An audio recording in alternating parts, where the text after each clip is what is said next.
Всем привет! Вы на канале Психология без фанатизма, а значит с вами я, Фомин Никита, и мой несменный соведущий Мистер Спич. Тема. Бабник – это нормально. Ребят, основная моя задача – научить вас смотреть на мир нестандартными ракурсами, выходить из-под гнета стереотипов для того, чтобы производить объективные оценки.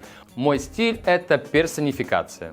Часто можно услышать от женщин: все мужчины бабники, все изменяют, им даже если изменялку отрезать под корешок, протез вставят и все равно по бабам бегать будут. Я в одном фильме видел, девочки тоже любят такие протезы. Что греха таить, это правда, многие мужчины изменяют. Но сегодня поговорим не про тех, кому наскучила половая верность в браке, не про тех, кому захотелось эмоционально-сексуальной подпитки и он раз в тысячелетие дал левака.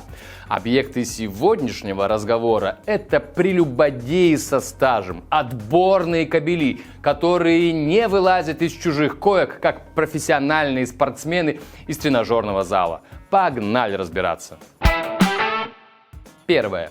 Изучаем невидимую часть айсберга. Сегодня снова буду использовать любимый прием – самопрепарирование. Это моя фишка. У меня у самого куча придури, но я учусь с ней работать. Именно поэтому я хорошо понимаю людей и могу быть им полезен. Смотрите, у меня есть ДВГ. Синдром дефицита внимания. Короче, трудно сконцентрироваться, активный сильно и плохо управляю импульсами. Далеко не самая сложная форма, но все равно это сильно повлияло на мою жизнь. Если что-то не нравится, мне моментально становится скучно. Весь издергаюсь. Я в школу старшие классы почти не ходил. По большей части в бильярдные проводил или за роялем. Ну там типа движуха какая-то. А если и ходил на занятия, то после каждого урока на моем стуле сходил верхний слой краски и появлялись занозы. Ну потому что я крутился и отвлекал других. У СДВГшников дофамин, гормон счастья, плохо вырабатывается, они его неосознанно постоянно стимулируют. Поэтому и наоборот, если мне что-то нравилось, какой-то импульс в кайф, но я как сорвавшийся с цепи пес набрасывался на удовольствие. Ребят, потерпите совсем еще чуть-чуть и перейдем к бабнику. Ребят, я не просто красуюсь, как любят СДВГшники, это подводка к теме. Короче, импульсы контролирую плохо, рутину ненавижу, а постоянные исследования и развитие, получение гуманитарных знаний и студенческие тусовки люблю.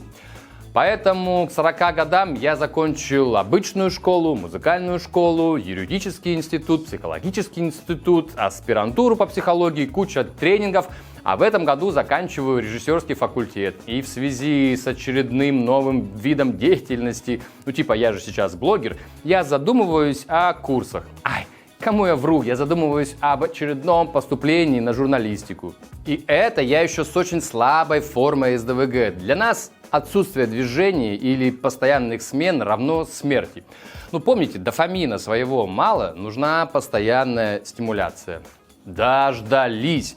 Начинается про бабников. Многие из них точно такие же, как я, СДВГшники, и плохо контролируют свои импульсы. Просто по какой-то неизвестной науке причине их тянет не на знание и общение, как меня, а на секс. Секс — это тоже своего рода общение. Выходит, многие бабники просто коммуникабельны, а девушки сразу: фу, гори в аду, тварь, и пусть черти вместо вил в тебя тыкают огромными дилдо. Рассмотрим другой случай, подтверждающий, что есть бабники по неволе. Когда я работал в офисе юриста, сидел со мной в кабинете один очень интересный типаж. Такой на батарейках весь, похлеще меня еще. Но главная его особенность, он постоянно говорил про секс. Тёлы, я одну вчера, позавчера другую, тёлы. Он смотрел порно-сайты прямо на работе, не стесняясь. Из-за него в туалет попасть невозможно было. Он его по 4 раза на дню оккупировал в своих гедонистических целях. Мы дали ему прозвище «Ночная трость». Жена его как наркомана до работы и с работы приводила, забирала, чтобы он там на кого-нибудь на улице не набросился. А потом однажды его с приступом увезли в больницу. И выяснилось, что у него рак яичек. А его неконтролируемая похотливость, ну это просто побочка. Вырезали болячку. Опять стал нормальный. и в семью вернулось счастье. Вот, выходит, он не до конца виноват. Бывает и другое. У мужика просто сильная половая конституция, а он живет с девушкой со слабой. Они к своей несовместимости ключики подобрать не могут. Вот он и бегает к другим замочным скважинам. Но об этой теме поговорим в следующем блоге. Вывод.